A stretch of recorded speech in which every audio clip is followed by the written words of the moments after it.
Assalamualaikum warahmatullahi taala wabarakatuh. Jumpa lagi di Jumatan, jumpa PPATK Pekanan bersama saya Emak Sirkono. Sobat PPATK luar biasa nih pinjol nih, judol dan juga prostitusi online. Waktu-waktu dari hari ke hari terus meningkat. Nah, Sobat PPATK bersama kita sudah ada Bapak Yanu Endar Prasetyo. Beliau adalah peneliti ahli muda di Pusat Riset Kependudukan Badan Riset dan Inovasi Nasional BRIN. Nah, beliau sekarang sedang ada di Paris, Prancis ya, mengikuti semacam kursus begitu ya, Pak Yanu, program AAPP Mobilitas Internasional 2025. Kemudian Pak Yanu ini eh, bergabung di BRIN sudah sejak cukup lama juga ya. S1-nya dari UNS Surakarta, S2 di IPB, dan S3-nya dari University of Missouri, Columbia, Amerika Serikat.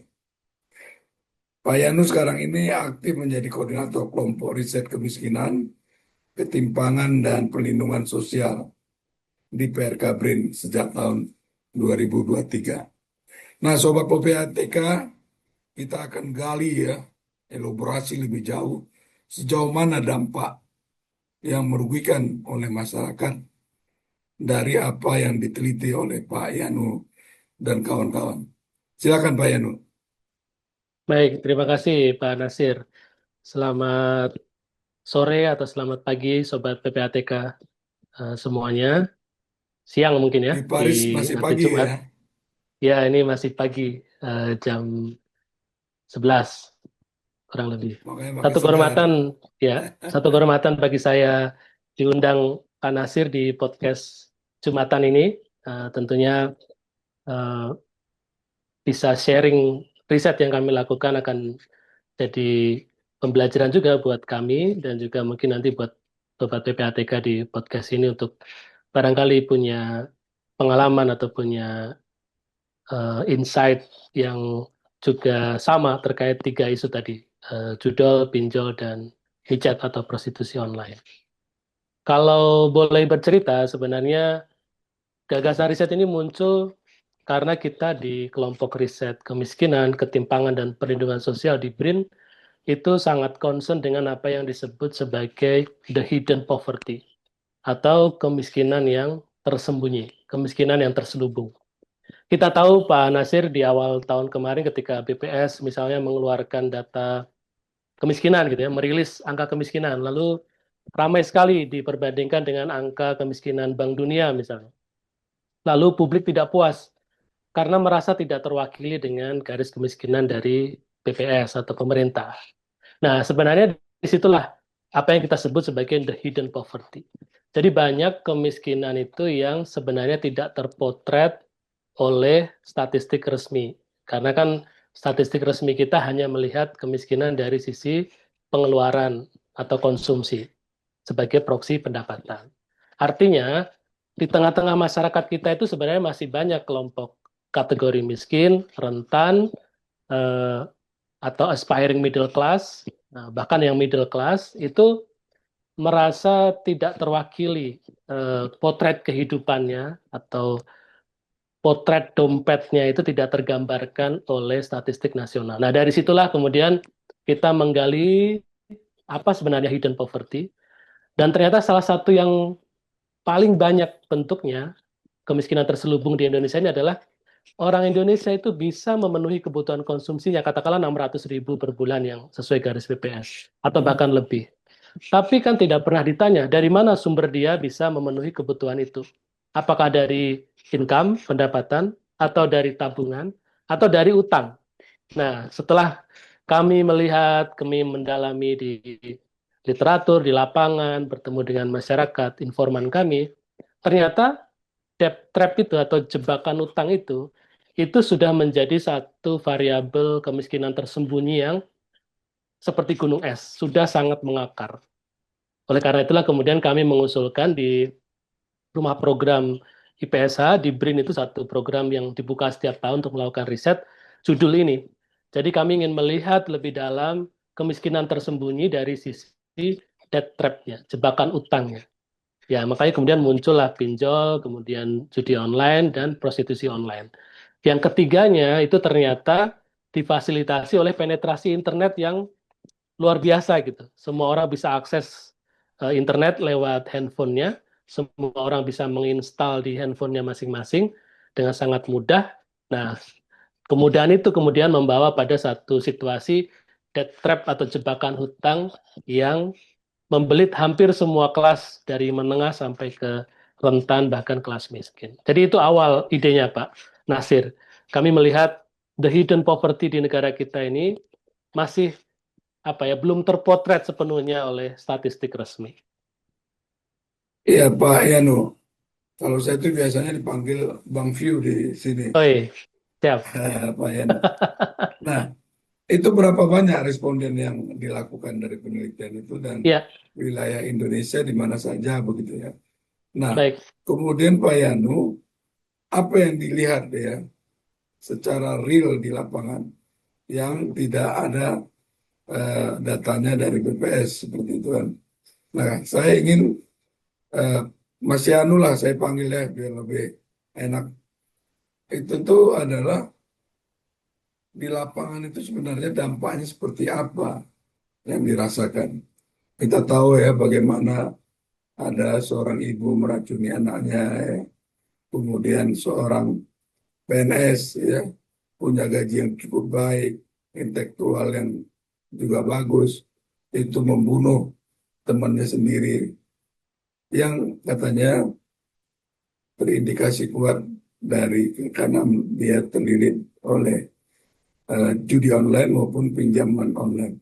Begitu Pak Yani. Ya, betul sekali. Itu tadi fenomena yang kita sebut puncak gunung esnya. Sehingga muncul ada pembunuhan, rekan kerja, meracuni anak, ibu yang tega bunuh diri, dan seterusnya. Itu puncak gunung esnya. Tapi di bawah puncak gunung es itu sebenarnya yang terjadi adalah tadi, di riset kami ini kualitatif sifatnya. Kami mewawancarai kurang lebih, masih berjalan sebenarnya 32 informan di kota Bandung sebagai wakil perkotaan, lalu di kota Serang, jadi perkotaan juga tapi lebih pinggiran, dan Kabupaten Pandeglang, jadi yang pedesaan. Kami ingin membandingkan pengalaman, karena ini kualitatif, jadi sifatnya mendalami pengalaman para korban, para pelaku, gitu ya, mereka yang terlibat dalam tiga aktivitas atau fenomena ini. Nah, kami melihat memang eh, perkotaan, pedesaan itu punya beberapa karakteristik yang cukup berbeda ya. Misalnya untuk di pedesaan. Sebenarnya kalau untuk di pedesaan, jeratan hutang itu lebih banyak, masih banyak didominasi oleh rentenir konvensional atau pinjaman-pinjaman yang berbunga tinggi tapi masih konvensional seperti Bank Emok kalau di Jawa Barat, kemudian ada juga abang tante gitu nyebutnya kalau di pasar-pasar tradisional. Intinya adalah pinjaman berbunga tinggi yang itu sifatnya kita sebut biasanya masyarakat sebut sebagai rentenir. Itu masih sangat dominan. Tapi mereka juga kemudian hari ini sudah mengenal yang sifatnya daring atau pinjaman online. Nah, ini menyasar ibu-ibu muda, bahkan data di Satgas Anti Rentenir Kota Bandung itu guru-guru honorer, itu banyak sekali yang terlibat atau terjerat oleh eh, dua model pinjaman ini. Jadi yang konvensional juga terjerat, yang online juga terjerat. Jadi eh, jeratannya demikian kuat gitu ya dari berbagai sisi. Sehingga kemudian kalau kita melihat ada orang bunuh diri di beberapa tempat karena frustasi, ya memang bisa dibayangkan sulit mencari jalan keluar ketika sudah terjerat dua skema daring dan offline ini yang konvensional dalam sisi hutang ya, ditagih setiap hari, dipermalukan, diteror dan sebagainya. Itu salah satu penyebab kenapa belakangan muncul di mana-mana fenomena orang sampai mengakhiri hidupnya karena tidak bisa keluar dari pinjaman yang demikian banyak. Nah, yang ingin kami sampaikan atau kami temukan juga di sini adalah tiga aplikasi ini, pinjol, judol, dan prostitusi online lewat micet atau aplikasi hijau, ini ternyata berjalin kelindan. Jadi Bapaknya mungkin terjerat judol. Ibunya, istrinya, perempuan muda atau istri-istri muda itu terjerat pinjol. Lalu anak-anaknya terjerat juga judol.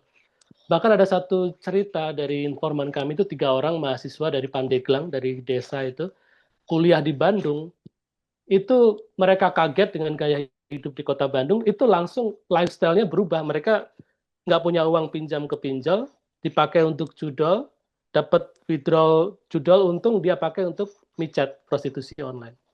Jadi ada yang memang memanfaatkan 3 aplikasi ini untuk lifestyle, gaya hidup, yang hedonis, yang konsumtif. Tapi di sisi lain, di desa-desa itu banyak yang memanfaatkan aplikasi ini untuk konsumsi.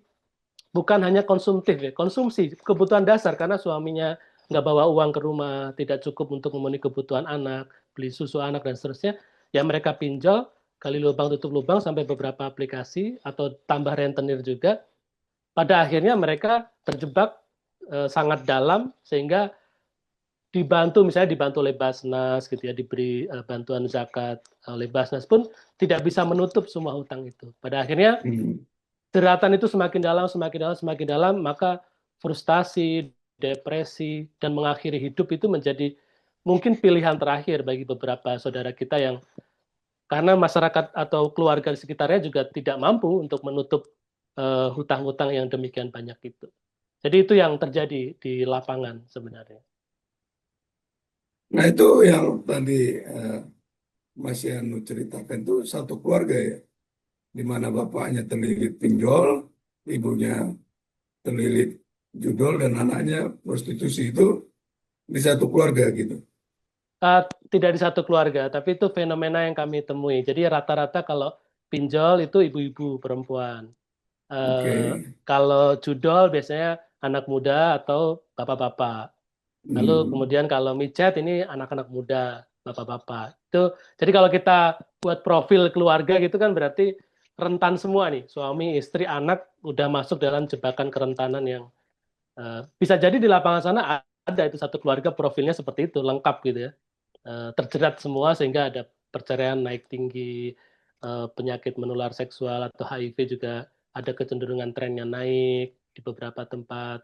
Lalu juga sekarang kan kalau di micet itu yang menarik adalah eh, mereka yang berkarir dalam tanda kutip ya menggunakan aplikasi hijau ini kan juga banyak disuplai dari desa-desa begitu Pak. Dari yang mereka mungkin lulus SMP, lulus SMA, tidak punya pekerjaan, akhirnya ketemu dengan mucikari, ketemu dengan joki, nah, mereka ditawari mau nggak bekerja jadi LC karaoke di kota besar misalnya gitu.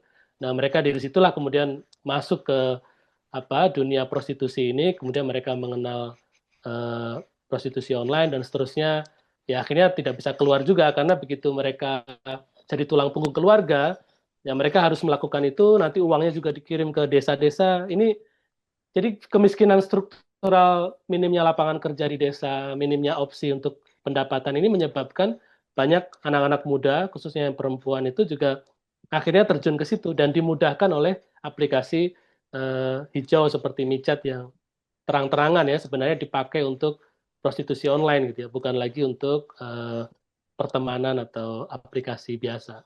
Jadi itu komplikasinya sudah sedalam itu. Jadi yang laki-laki nanti anak mudanya kejerat judol atau pinjol ketika untuk biaya kuliah atau gaya hidup di kota, yang perempuannya mungkin nggak bisa lanjut sekolah, terjebak jadi LC, kemudian ke prostitusi online, dan dia juga tidak bisa kembali ke kampungnya karena harus menjadi tulang punggung keluarga. Jadi itu kalau kita lihat profil keluarga kita itu ketahanannya menjadi semakin rentan situasi hari ini. Nih Pak Yanu, kenapa memilih Bandung, Serang, dan Pandeglang? Ya, Ini Kak, memang betul. ini apa ada semacam tersendiri ya, Alasan khusus pemikiran ya. tersendiri, alasan khusus, dan Betul. juga di prostitusi online tadi tuh yang terjerat itu banyak perempuan, apa ada juga yang laki-laki seperti itu? Ya, Bandung itu mewakili Provinsi Jawa Barat, Serang Banten mewakili Provinsi Banten. ini secara statistik memang dua provinsi yang selalu top 5 gitu ya untuk user dari micet, user dari atau pengguna pinjol dan judol itu selalu masuk 5 besar yang dua provinsi ini. Karena Ya, mungkin jumlah di penduduknya statistik juga kita juga besar ya, betul. Jadi itu jumlah penduduk yang Jawa besar Barat ya. mempengaruhi, plus juga mungkin secara apa ya ada pengaruh mungkin dari sisi kultural tertentu yang mempengaruhi. Karena sebenarnya Banten sama Jawa Barat kan ya apa ya masih berdekatan lah, masih mirip. Tapi kami mengambil kota Bandung itu untuk melihat gimana di perkotaan situasinya. Lalu Serang itu ibu kota Banten, tapi dia di pinggir gitu, agak-agak Iya. tidak seramai kota Bandung atau Tangerang. Lalu Pandeglang itu yang pedesaan. Dan ternyata kita lihat itu saling terkait. Eh, yang dari desa itu sebagai tadi sebagai apa ya sasaran para apa ya para pemburu rente baik yang konvensional seperti eh, koperasi berkedok atau rentenir berkedok koperasi gitu ya, koperasi simpan pinjam tapi ilegal, tidak hanya terdaftar tapi tidak pernah RAT dan sebagainya, itu di pedesaan banyak sekali. Dan itu menjadi dia menyasar masyarakat desa yang tidak punya literasi finansial ke perbankan yang legal dan seterusnya. Untuk prostitusi online juga jadi sasaran tuh desa karena mereka merekrut perempuan-perempuan muda, mohon maaf misalnya yang sudah tidak bersuami juga untuk direkrut dalam industri dalam tanda kutip ya prostitusi online. Lalu di kota seperti Serang yang sebenarnya tagline-nya kota religius, kota apa ya Banten kan memang ini ya kota yang sangat religius ya secara apa branding kota. Tapi ternyata marak sekali kos-kosan, marak sekali hotel-hotel yang juga membuka itu semua itu sebagai bagian dari rantai pasok prostitusi online. Lalu di kota Bandung sudah tentu karena dia perkotaan urban, semua orang datang dan semua orang mengadu nasib sehingga judol pinjol micet itu sudah jadi semacam lifestyle kalau di kota seperti Bandung. Nah, gradasi ini mengkhawatirkan tentu saja buat terutama dari sisi ketahanan keluarga, dari sisi masa depan finansial ya anak-anak muda kita, teman-teman mahasiswa kita yang ketika menempuh pendidikan saja sudah terjerat hutang, terjerat problem yang sulit cari jalan keluar. Nah, bagaimana kemudian mereka menatap uh, uh, karirnya ke depan gitu ya, masa depannya seperti apa? Itu juga jadi apa ya concern di dua provinsi ini yang selalu menjadi uh, ranking tertinggi lah untuk tiga masalah di era digital ini. Karena sebenarnya kan harapan kita dengan digitalisasi, dengan penetrasi internet itu adalah orang punya opportunity untuk mengembangkan kreativitas, industri kreatif, banyak UMKM yang kemudian pasarnya terbuka, itu kan harapannya. Tapi ternyata seperti pisau bermata dua, di sisi lain justru underground ekonomi itu juga berkembang gitu. Ekonomi yang tidak ada pajak yang masuk ke negara itu kan ini aktivitas-aktivitas yang mungkin nggak bisa diambil pajaknya itu justru subur juga dan di sisi lain kalau sudut pandang moralis tentu jadi ada transisi apa ya nilai-nilai moralitas di tengah masyarakat kita yang menormalisasi bahasa kami itu dinormalisasi ada kos-kosan yang bebas dinormalisasi ada anak-anak main judi online dinormalisasi gitu ya pinjaman online sebagai solusi kebutuhan mendesak dinormalisasi ketika itu semua dinormalisasi oleh masyarakat kita ya kita nggak bisa menyalahkan ketika muncul puncak-puncak gunung es pembunuhan ekstrim, kemudian bunuh diri, apa ya macam-macam tadi yang muncul di media belakangan itu terjadi. Jadi semua berperan ya, untuk kemudian bertanggung jawab juga untuk apa membiarkan situasi ini menjadi demikian liar gitu terjadi. Saya masih penasaran nih Pak Yano, Ya, dari yang teman-teman lihat ya, riset dan turun ke lapangan itu, sejauh mana gitu ya dampak dari judi online, prostitusi online, dan pinjaman online ini. Lebih kepada dampak sosial yang Pak Yano dan teman-teman temukan. ya. Kalau dampak sosial, misalnya kalau untuk pinjol sudah pasti beberapa informan yang kami temui itu bercerita, mereka itu kalau pinjol itu biasanya tidak bilang pada pasangannya. Kemudian Ah, itu katakan ya, tidak ya bilang sama istrinya. istri atau suaminya. Dan kemudian Hmm. terjadilah itu karena diam-diam, tahu-tahu sudah besar. Sehingga pertengkaran dimulai, sehingga kemudian kekerasan dalam rumah tangga terjadi. Kemudian kalau ada yang berujung sampai perceraian, ada yang tidak. Tapi itu seperti eh, roadmap-nya dalam tanda kutip seperti itu. Jadi nanti ketika hutang udah banyak, pertengkaran terjadi, KDRT terjadi, bisa berujung perceraian, perceraian atau mungkin berpisah lah gitu tanpa perceraian. Di Itu media kita dampak lihat bagaimana 1.000 ibu-ibu menggugat cerai suaminya di wilayah persis, Jawa Barat persis. juga tuh ya. Memang kita nggak bikin korelasi sih Pak, analisisnya Iya. tingkat perceraian dengan naiknya pinjaman, tapi secara kualitatif kita lihat, kita dapatkan itu seperti sudah seperti apa ya, ritmenya seperti itu. Kalau sudah terjerat pinjol, bertengkar, kekerasan, bercerai. Lalu nanti anak kan terlantar, penelantaran anak. Tidak ada pola pengasuhan yang baik, sehingga anaknya ya mengenal dari temennya judol dia jadi kenal. Cara bermain judi online dari circle-nya, tongkrongannya itu dia kenal. Kalau dia anak perempuan, dia bisa sangat rentan masuk ke dalam prostitusi online karena keluarganya divorce atau bercerai, tidak dapat diasuh oleh neneknya, atau bahkan tidak dapat pengasuhan, kurang perhatian, dia dapat teman di circle yang keliru, kemudian dia terjunlah ke prostitusi online. Sehingga itu menjadi satu pola gitu ya, terpola di beberapa Hmm. informan yang kami temui, baik di kota maupun di desa, polanya seperti itu. Sehingga sebenarnya kalau misalnya ada istilah begini di apa ya dari satu peribahasa dibutuhkan satu kampung, satu desa untuk mengasuh seorang anak atau membesarkan seorang anak. Artinya kan orang tua aja, keluarga aja nggak cukup, perlu Iya. semua orang. Tapi hari ini kan jangankan kita berharap satu desa, satu kampung membesarkan anak, keluarga sendiri aja sudah tidak mampu untuk Iya, membesarkan iya. tumbuh kembang Seorang anak anak. yang ya artinya kita sudah dalam krisis apa ya ketahanan keluarga yang demikian parah kalau menurut kami ya setelah melihat ke lapangan wah ini eh, apa ya gunung es yang jangan sampai meledak begitu harus ada tindakan-tindakan. Nah tadi dampak sosial judol pinjol micet ya itu polanya seperti itu.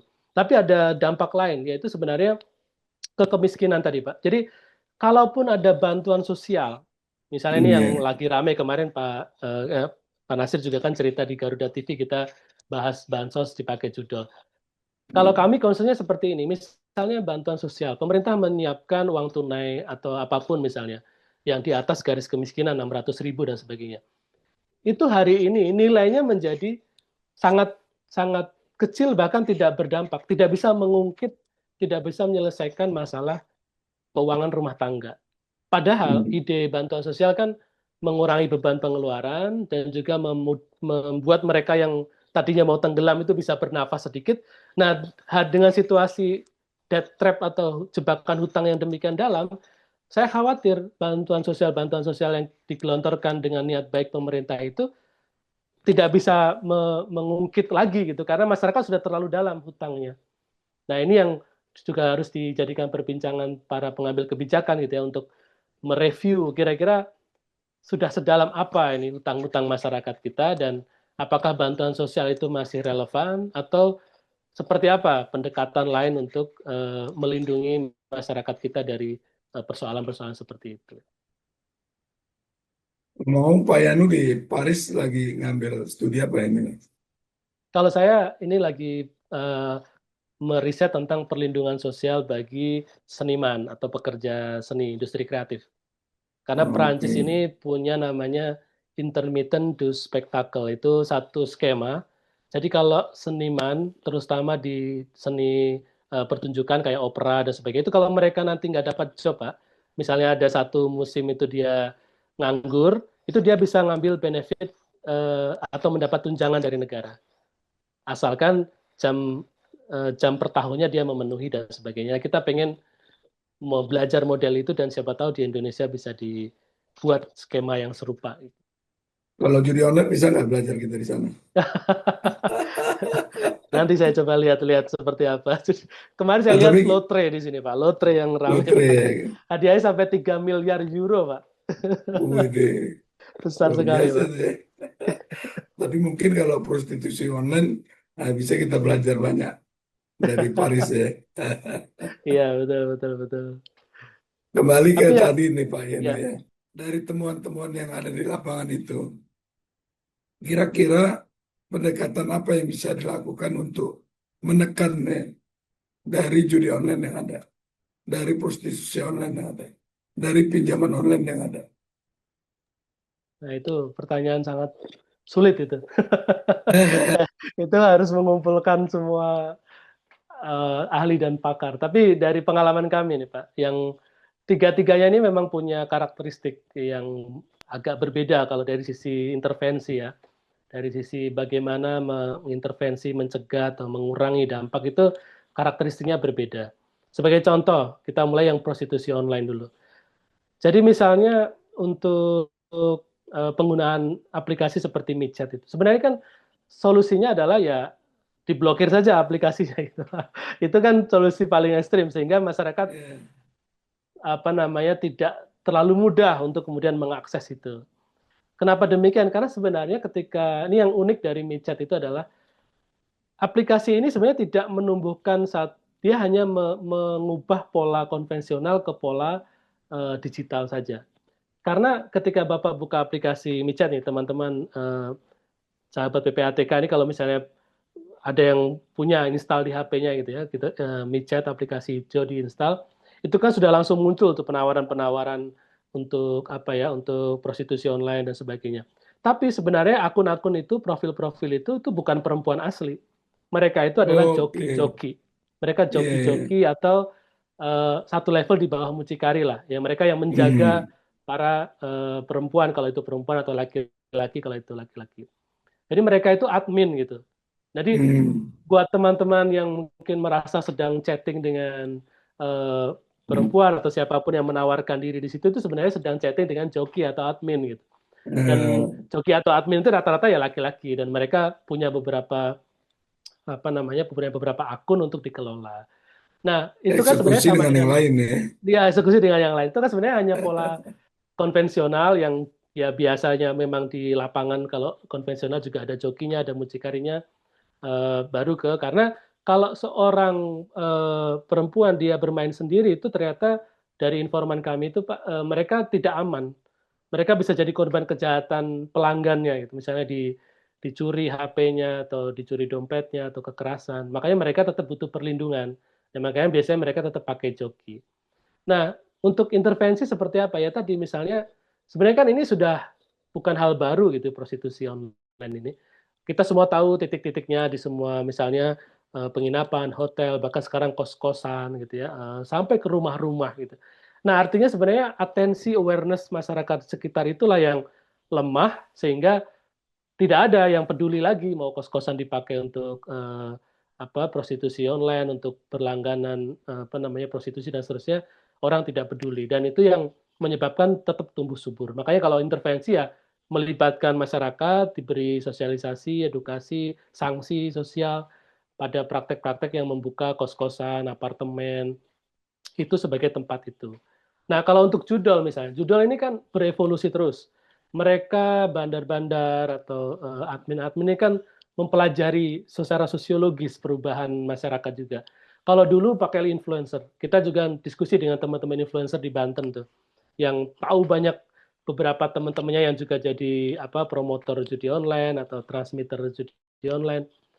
Itu ketika influencer disasar gitu ya untuk di apa namanya dibersihkan, mereka pindah ke offline, mereka langsung ke tongkrongan-tongkrongan, ke kafe-kafe, merekrut anak-anak usia yang masih belasan tahun untuk jadi admin dan seterusnya. Jadi mereka sangat cepat beradaptasi sehingga eh, untuk judi online memang perlu banyak sekali pihak untuk kemudian apa ya turun bersama lah bagaimana mencegahnya di sekolah, di luar sekolah, di tempat hiburan seperti tempat nongkrong, kafe-kafe, di komunitas-komunitas gitu. Karena rata-rata mereka masuk situ. Merekrut admin-admin dengan nawarin gaji 3 juta, 5 juta, 7 juta per bulan itu pasti cepat tergiur itu anak-anak remaja tuh mau jadi admin. Jadi untuk judul relatif lebih kompleks dan perlu banyak pihak turun. Lalu untuk pinjol, pinjol ini memang sulit ya. Masyarakat kalau ditanya, Bu, kenapa kok mau gitu ya? Maksudnya Mas, Pak, kenapa mau ngambil pinjol? Ya memang itu yang paling mudah. Tinggal install, upload KTP, foto kanan kiri, langsung di assessment, Anda bisa dapat sekian juta, sekian puluh juta, tinggal pinjam, langsung cair, dan itu memudahkan, dan ketika mendesak, itu sangat membantu. Karena, nah Anda melarang saya, tapi apakah Anda punya solusi ketika saya nggak punya uang, kan gitu.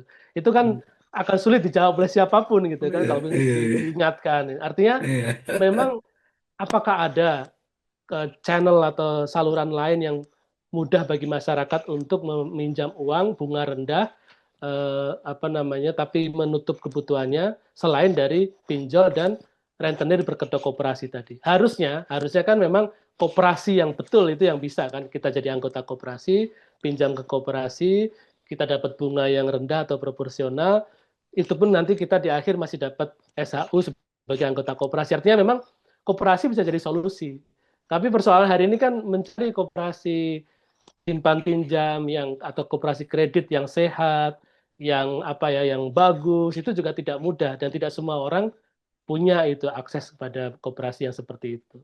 Tapi ya tadi Mudah-mudahan solusinya Koperasi memang Merah Putih bisa membantu ya, Pak Yano. harapannya, tapi tidak mungkin hal lain itu kalau Iya, iya, iya. harapannya bisa menjadi seperti itu. Jadi Iya. ya itu uh, banyak hal yang bisa dilakukan sebenarnya. Kita semua punya peran itu, literasi digital, literasi finansial, dengerin podcast PPATK ini juga satu Iya, bagian iya. dari awareness gitu Pak ya, untuk Iya, iya. apa sih masalah-masalah digital finansial yang perlu diawasi. Yang membuat kita prihatin itu justru anak-anak muda yang harusnya sangat aware dengan teknologi, tahu resiko keamanan data, tahu semua itu, tapi justru hari ini terjerat paling depan dalam hal pinjol, judol, bahkan prostitusi online. Itu yang ya jadi PR kita semua, bagaimana untuk menjaga ya teman-teman kita, anak-anak kita, adik-adik kita semua, agar ya tidak sampai terjerat begitu dalam ke persoalan-persoalan uh, uh, utang, itu debt trap atau jebakan utang ini. Terus Mas Yano, Ya, hasil penelitian yang dilakukan oleh tim ini ya, saya kira cukup banyak juga ya. Ada 5 orang ya dalam satu tim ini. Itu apa outputnya? Kemudian ya dipakai apa? Bisa dipakai untuk apa? Oh, dari hasil-hasil yang dilakukan itu. ya, kalau di kami di Badan Riset Inovasi Nasional biasanya memang peneliti kita diwajibkan untuk mempublikasikan hasil riset dalam bentuk eh, jurnal internasional, dalam bentuk publikasi populer apapun ya, mungkin nulis di artikel dan sebagainya. Artinya untuk edukasi publik, untuk eh, menumbuhkan ilmu pengetahuan sendiri terhadap praktek-praktek seperti ini. Itu yang utama kalau di kami. Tapi kami juga di tim ini punya komitmen untuk misalnya di Kota Serang, kami juga beraudiensi dengan Wali Kota Serang, Wakil Wali Kota Serang, dan menyampaikan semua hasil riset kami ini untuk kemudian minta atau mendorong Kota Serang untuk kemudian segera mengambil mitigasi-mitigasi, langkah-langkah, program-program, kampanye-kampanye agar judol pinjol micet tidak menjadi masalah yang makin besar menjerat masyarakat. Lalu juga di Kota Bandung, kami dengan Satgas Anti Rentenir, itu satu-satunya Satgas Anti Rentenir di Indonesia di Kota Bandung. Itu kita berkolaborasi juga untuk terus memantau ya bagaimana eh, masyarakat atau warga yang terjerat ini, karena kami peneliti ya, kami hanya bisa pada level memahami kemudian mendeskripsikan fenomena ini, tapi nanti tentu kita deliver kepada pengambil kebijakan ya, terutama di kota-kota yang kami jadikan lokasi penelitian. Harapan besarnya ya mungkin bersama PPATK atau bersama OJK atau bersama pemerintah yang lain juga untuk kemudian ya kita cari strategi kampanye yang seperti apa nih dengan fenomena seperti ini. Apakah bisa dilahirkan satu model pendekatan yang bisa dipahami oleh masyarakat, bagaimana mencegahnya bersama-sama dengan masyarakat atau beberapa lembaga bantuan hukum juga. Karena di wawancara kami itu tidak hanya pada korban dan pelaku, tapi juga pada para pendamping seperti LBH, lalu juga pada aparat di Polda, di cyber, di cyber, kemudian juga di apa namanya dinas-dinas, dinas koperasi, dinas pemberdayaan masyarakat, macam-macam itu kami juga beraudiensi. Jadi kami berharap isu ini menjadi apa ya diangkat gitu di permukaan, jadi perbincangan di RT, RW, kelurahan. Karena estimasi kami dengan tim Satgas Anti Rentenir itu Pak, di Kota Bandung saja itu paling tidak setiap kelurahan itu ada 2 orang korban yang terjerat masalah pinjol ini dengan berat. Itu estimasi sangat kasar. Jadi kalau ada berapa ribu RT di Kota Bandung, minimal setiap RT ada 2 keluarga atau 2 orang yang bermasalah, bahkan mungkin lebih. Nah kalau sudah seperti itu kan berarti sudah jadi endemi ya, sudah jadi apa ya? Kalau COVID kan pandemi gitu ya, sudah jadi menyebar di mana-mana. Tentu harus ada social distancing-nya, harus ada social restriction-nya, harus ada alarm-alarm yang kita bangun sama-sama. Itu Pak yang ingin kami lakukan dengan hasil riset ini. Kategori berat dari itu apa itu? Apakah bunuh diri atau apa gitu? Kategori berat, Iya, ya dia sudah kalau pinjol dia sudah pinjam lebih dari 10 aplikasi. Itu karena rata-rata yang lapor ke Satgas itu mereka sudah lebih dari 10 aplikasi terus mereka menyerah gitu. Saya sudah tidak sanggup, sudah tidak kuat diteror, sudah tidak tahu harus seperti apa. Sehingga muncul kan sekarang solusinya yang galbay itu kan gagal bayar itu ya udah diabaikan gitu kan, tidak dibayar. Padahal kan kalau dalam hutang piutang ya itu tetap kewajiban ya, memang kita pinjam ya kita wajib mengembalikan gitu. Meskipun sementara ini yang ramai di masyarakat adalah ya udah abaikan aja kalau pinjol gitu, karena apa namanya mereka biasanya tidak sampai datang gitu kan, hanya meneror, doxing dan seterusnya. Nah, tapi itu bukan solusi, itu hanya apa ya masyarakat berinisiatif saking banyaknya yang galbay gagal bayar sampai di Facebook itu ada galbay. grup iya galbay ini grup yang sangat banyak Pak ribuan anggotanya itu kalau di Facebook Eh. itu mereka saling menguatkan gitu bahwa Oh udah iya iya. santai aja tidak usah dibayar gitu. Matikan nomor ganti HP pindah tempat dan seterusnya tapi kan itu bukan solusi dan itu tidak baik ya karena peminjam ya harus mengembalikan uang yang dibayarkan. Nah, teman-teman LBH solusinya adalah direstrukturisasi pinjamannya. Artinya misalnya bunganya nggak usah dibayar gitu, atau tinggal pokoknya saja dan seterusnya. Nah, itu jalan-jalan yang lebih baik dan lebih lebih tepat ya saya rasa dibanding dengan kabur gitu ya atau apa namanya meninggalkan tanggung jawabnya. Sebagai penutup nih Pak Yanu, apa yang ingin disampaikan kepada masyarakat luas? Ya, saya mau kembali ke poin pertama tadi. Kita, masyarakat, pemerintah, semua level, itu harus aware dengan yang namanya hidden poverty, kemiskinan yang terselubung, yang tersembunyi. Tetangga kita, teman kita, mungkin kelihatan normal, senyum, baik-baik saja, berangkat kerja baik-baik saja, tapi tiba-tiba bunuh diri. Itu sesuatu yang hidden, yang tersembunyi, yang terselubung. Maka kita semua harus mulai kembali ke apa ya watak bangsa kita yang peduli dengan sesama kita, teman kita, menanyakan kabar mereka, gimana, ada masalah nggak, apa yang bisa kita bantu.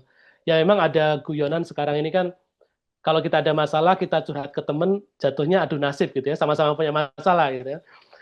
Jadi bukannya dapat solusi, malah adu nasib. Tapi ya itu akan lebih apa ya bermakna Lebih dan baik ya. mencegah kasus-kasus bunuh diri karena bunuh diri itu posisi ketika seseorang secara psikologis merasa tidak mendapat dukungan dari sekitarnya, tidak punya support system. Nah, kita mungkin bisa mengurai sedikit demi sedikit jebakan utang, jebakan judol, pinjol ini ketika kita mulai kembali untuk peduli dengan orang-orang di sekitar kita. Apa ya masalah mereka? Cukup mendengarkan, mungkin kita sama-sama punya utang ya kita saling mendengarkan apa namanya keluh kesah masing-masing. Itu mungkin bisa mencegah berbagai kejadian-kejadian tadi. Artinya secara sosiologis kami melihat dari ilmu sosial itu yang hilang di masyarakat kita. Modal sosial itu yang mulai luntur. Kita nggak peduli, kita tahu teman kita pinjol besar nilainya, kita nggak mengingatkan karena takut dianggap mengatur hidup orang. Ada teman kita main judol di kantor, kita diamkan, kita tutup mata. Kita nggak berani untuk sekedar jangan main judol, nanti kecanduan, nanti anak istri gimana. Untuk begitu saja hari ini kita sudah merasa tidak berani atau merasa tidak bisa melakukan itu. Saya rasa itu yang bisa secara individu dan secara kolektif kita lakukan untuk menanamkan kembali sekedar kepedulian pada orang-orang sekitar kita. Sekalipun kita tidak bisa menyelesaikan masalah finansial mereka, tapi kalau kita hadir memberikan support moral, spiritual, support dukungan apapun, itu akan sedikit mengurangi pikiran atau intensi orang untuk sampai bunuh diri, meracuni anak, bahkan membunuh rekan kerja dan sebagainya. Jadi barangkali yang paling realistis yang menurut saya bisa kita lakukan itu, selebihnya tentu kita menunggu pengambil kebijakan, pembuat regulasi, Komdigi, siapapun yang mungkin PPATK juga untuk ya tetap berani bersikap tegas kalau memang itu untuk kebaikan kemaslahatan seluruh masyarakat. Karena apapun itu ujung akar masalahnya ya di aplikasi digital tadi. Kalau bisa diblokir, bisa ditutup, bisa dipersulit aksesnya untuk mereka yang belum mempunyai literasi yang cukup, itu akan mencegah kerusakan-kerusakan yang lebih besar. Mungkin itu dari kami, dan riset ini masih terus berjalan sampai akhir tahun nanti. Nanti kalau ada update-update juga kita akan sampaikan kepada teman-teman Sobat PPATK semuanya. Terima kasih. Ini seperti saya perbincangan kita di awal nih Pak Yano. Mungkin bisa kita sampaikan ke masyarakat secara berseri ya, khusus misalnya nanti tentang prostitusi online, dampak sosialnya seperti apa, bagaimana mereka bisa terlibat dan seterusnya. Oke Sobat PPATK, jumpa lagi di Jumatan, jumpa PPATK Pekanan minggu depan. Kalau Kalau bersih, bersih, kenapa harus kenapa risih? harus risih?